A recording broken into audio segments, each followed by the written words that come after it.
이 세상에서 가장 불행한 사람은 아무도 사랑하지 않는 사람, 사랑을 받지도 못한 사람, 가장 불행한 사람입니다.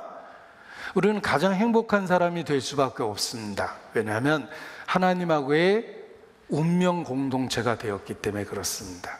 그것은 변하지 않고 잃어버리지 않는 것입니다. 그래서 지복의 상태에 이르게 된 것입니다. 그것이 나의 사랑하는 자는 내게 속하였고 나는 그에게 속하였구나 라는 고백입니다. 자, 그런데 이러한 사랑이라는 운명 공동체는 더 성장하고 성숙하고 더 자라가는 그런 특징이 있습니다. 자녀를 키워보면 공감할 수 있죠? 아이가 뱃속에 있을 때부터 나는 그 아이를 사랑했습니다. 그 아이가 생겼다는 것 자체만으로도 나는 기쁨을 느꼈고, 그 태어나지도 않는 아이에 대한 애정을 갖고 아이가 태어나서 드디어 대면했을 때 엄청난 감격을 받았습니다. 그리고 그 아이와 살과 살을 맞대면서 삶을 살아가면서 그 사랑이 점점 깊어집니다. 같은 대상인데 뱃속에 있었을 때 사랑한 거하고 태어났을 때 사랑한 거하고 인생을 같이 살아가면서 갖고 있는 사랑하고 비교해 보십시오. 사랑이 성장하고 성숙하고 열매를 맺었다는 표현에 대해서 공감할 겁니다. 이 사랑은 더 무한히 자라는 특징을 갖고 있습니다. 그래서 보고 있어도 보고 싶고 라는 표현을 쓰는 거예요. 함께 있어도 함께 있고 싶은 그 마음이 더 강하게 생깁니다. 사랑이 성장하고 성숙하는 특징을 갖고 있습니다. 그리스도와 교회의 관계가 그렇습니다. 그것은 성장하고 성숙하고 열매를 맺는 과정을 겪습니다. 30배, 60배, 100배 그렇게 성장하는 과정을 겪게 됩니다. 우리는 사랑의 대상에게 더 가까워지고 더 소중해지며 그 사랑의 관계가 더 깊어집니다. 이미 많은 사랑을 했지만 지금도 사랑하고 앞으로도 사랑할 거예요. 부모와 자식이라는 관계 속에서 우리는 그 말을 공감하고 이해할 수 있습니다. 그 뒤편에 하나님의 사랑이 있다는 걸 기억해 보십시오. 이미 주신 사랑도 놀랍고 현재도 그 사랑 가운데 있고 앞으로도 그 변하지 않는 사랑 속에서 그 사랑이 더 증식돼 갈 겁니다. 처음과는 다르게 더 크고 깊어지는 거예요. 그 사랑의 넓이와 높이와 깊이 그 어떠함이 달라집니다. 이것이 그리스도와 성도의 관계입니다. 보십시오. 2장 16절 나의 사랑하는 자는 내게 속하였고 나는 그에게 속하였구나. 6장 3절 나는 나의 사랑하는 자에게 속하였고 나의 사랑하는 자는 내게 속하였다. 7장 10절 나는 나의 사랑하는 자에게 속하였구나. 그가 나를 사모하는구나. 자, 이 세 구절을 비교해 보십시오. 얼핏 읽으면 똑같은 구절 세 번을 읽었다고 착각이 생길 정도로 비슷하죠. 그런데 잘 반복해서 읽고 분석해 보면 처음에는 순서가 바뀝니다. 첫 번째 언급한 것과 두 번째 언급한 것은 순서가 바뀌어요. 그리고 세 번째 언급할 때는 첫 부분의 묘사가 없어져요. 어떤 의미를 갖고 있습니까? 우리가 그리스도 안에 있는 하나님의 사랑을 깨달을 때 똑같은 경험을 하게 됩니다. 먼저 하나님이 나를 사랑하셨다는 걸 알게 됩니다. 나는 하나님에 대해서 무관심했는데 그러한 나를 하나님이 먼저 사랑해 주셨습니다. 사랑은 하나님께 있었습니다. 그가 먼저 우리를 사랑해 주셨습니다. 그 사랑을 받고 반응하고 화답하다 보니까 나도 하나님을 사랑하게 되었습니다. 그리고 신앙이 더 성장하면 하나님에 대한 나의 사랑의 고백만 남습니다. 비록 그가 침묵하실지라도 나는 여전히 주님을 사랑할 수밖에 없는 상태가 됩니다. 사랑이 더 깊어졌다는 의미를 갖는 거예요. 이 세 말씀을 비교해 보면 사랑이 과정을 거쳐서 더 깊어졌다는 걸 깨닫게 됩니다. 먼저는 상대방이 자신을 사랑한다는 것을 알게 된 겁니다. 그래서 그 사랑에 반응을 한 거예요. 그러다 보니까 나도 그를 사랑하게 되었습니다.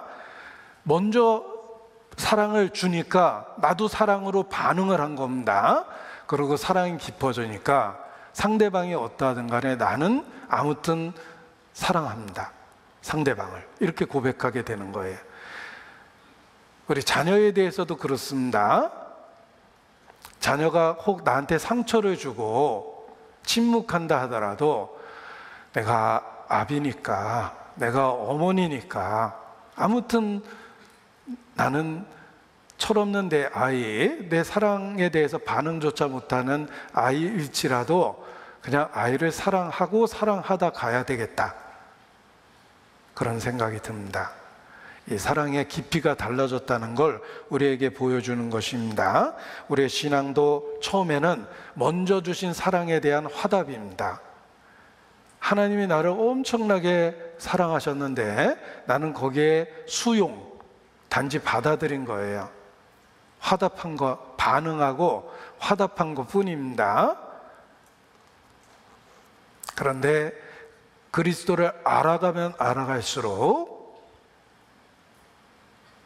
그분을 사랑할 수밖에 없습니다.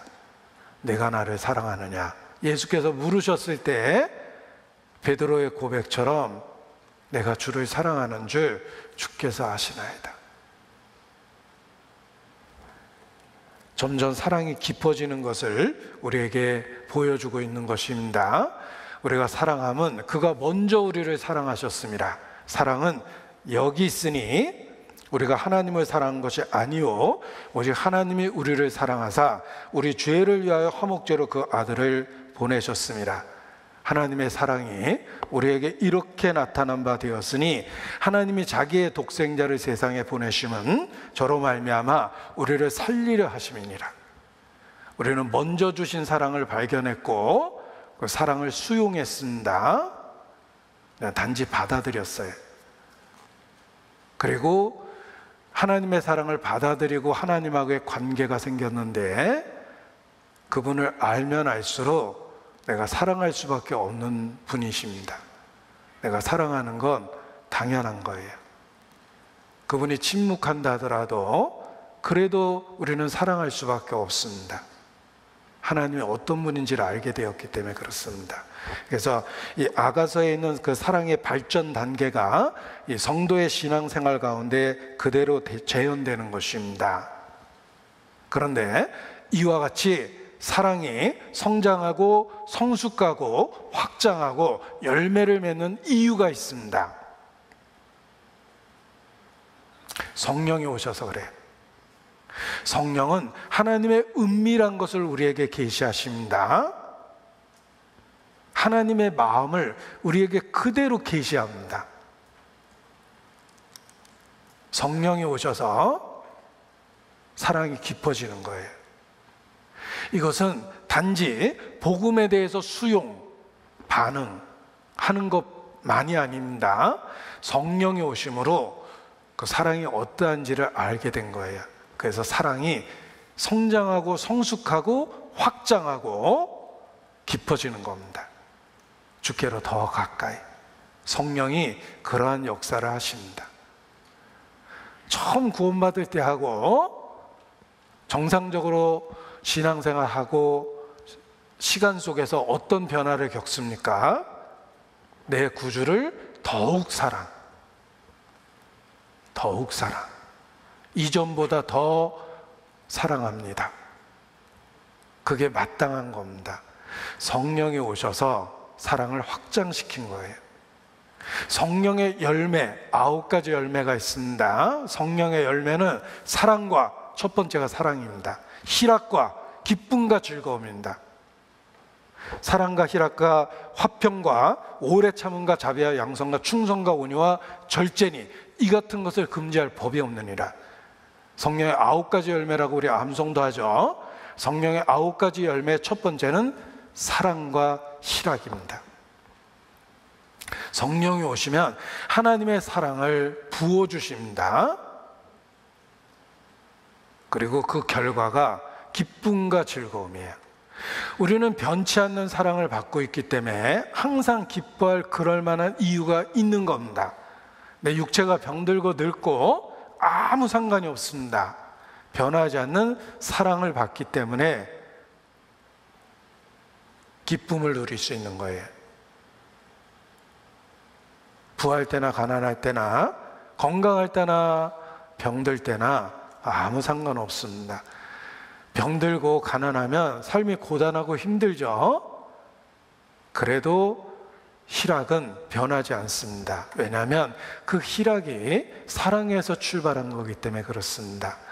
병들지만 여전히 사랑받고 있고 나이 들어가고 있고 초라해지지만 여전히 사랑받기 때문에 그 희락이 변하지 않는 거예요. 항상 기뻐하라. 항상 기뻐하라. 어떻게 그렇게 무리하게 그런 욕을 하시죠? 변하지 않는 사랑으로 너희를 사랑한단다. 사랑이 만들어주는 기쁨은 변하지 않기 때문에 항상 기뻐하라고 일깨워 주신 것입니다. 자, 성령의 열매는 사랑과 희락과 화평입니다. 하나님과의 관계가 화평케 되었습니다. 우리는 사랑을 받고 있습니다. 그 사랑이 놀라운 건 아직도 죄인 되었을 때, 아직도 연약할 때, 하나님과 원수 되었을 때 제대로 자기가 지은 죄조차 회개조차 못한 상태에서도 그리스도는 여전히 우리를 사랑하십니다. 그게 성령의 증거예요. 성령이 오셨기 때문에 사랑과 희락과 화평이 우리 마음에 유지되는 것입니다. 성령으로 말미암아 우리는 그 사랑의 넓이와 길이와 높이 그리고 깊이의 어떠함을 깨달아서 그의 충만한 데서 충만함을 받게 돼서 신앙이 변하지 않는 것입니다. 에베소서 3장 16절입니다. 에베소서 3장 16절.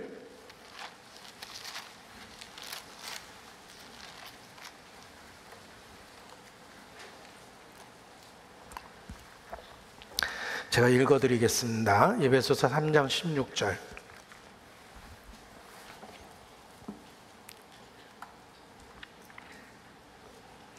그 영광의 풍성을 따라 그의 성령으로 말미암아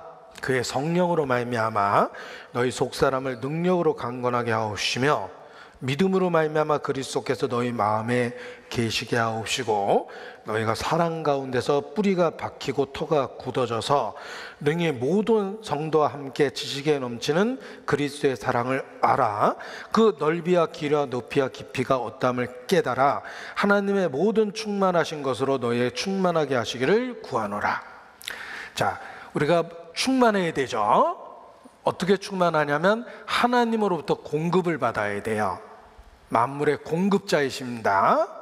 하나님의 충만하신 것으로부터 충만함을 받게 되는데 어떻게 충만하게 되냐면 그리스도의 사랑의 넓이와 길이와 높이와 깊이의 어떠함을 깨달아 가면서 충만해지는 겁니다.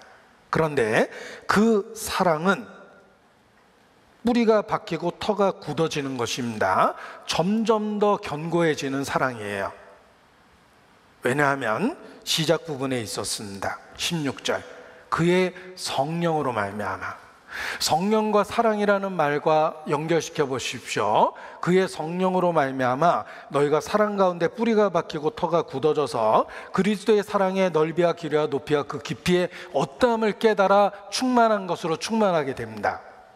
성령으로 충만하게 되죠. 그 과정 속에 사랑 안에서 뿌리가 박히고 터가 굳어지고 그 사랑의 넓이와 길이와 높이와 깊이가 어떠함을 깨달아 가는 것입니다. 성령의 첫 번째 열매는 사랑이에요. 성령 충만한 상태는 하나님의 사랑을 실질적으로 느끼고 사는 겁니다. 사랑받기 때문에 행복하다. 그리스도인이 그렇습니다. 늙고 병들고 초라해지고 현실이 흔들리는 건 그냥 삶이 고단할 뿐입니다. 고단하지만 그래도 행복해요. 사랑받고 있기 때문에 그렇습니다. 성령은 그 사랑을 실체가 되게 해주고 현실이 되게 해주고 그리고 성장하고 성숙하고 확장시켜 줍니다. 그래서 성령 충만하게 살 수 있는 것입니다. 우리는 예수 그리스도를 말로만 받은 게 아닙니다. 복음은 말로만 우리에게 주어진 것이 아닙니다. 예수 그리스도는 역사 속의 실체입니다. 실제로 오셨습니다. 죽고 부활하셨어요. 사실입니다. 복음은 말로 이루어진 게 아닙니다. 우리에게 그렇게 이루어졌습니다. 실체가 된 거예요. 이 복음이 말로만 너에게 이런 것이 아니라 능력과 성령과 큰 확신으로 되었다. 데살로니가 성도들을 그렇게 교훈했습니다. 지금도 그렇습니다. 우리가 복음이 교리로만 주어진 게 아닙니다. 정말 그럴듯한 아름다운 이야기로만 받은 게 아닙니다. 능력과 성령과 큰 확신으로 우리에게 주어진 것이 복음이에요. 그래서 하나님의 사랑을 실제적으로 느끼는 겁니다. 우리가 받은 사랑이 성장하고 있습니까? 성숙하고 있습니까? 확장하고 있습니까? 그 사랑이 매일의 삶에서 우리를 강권하십니까?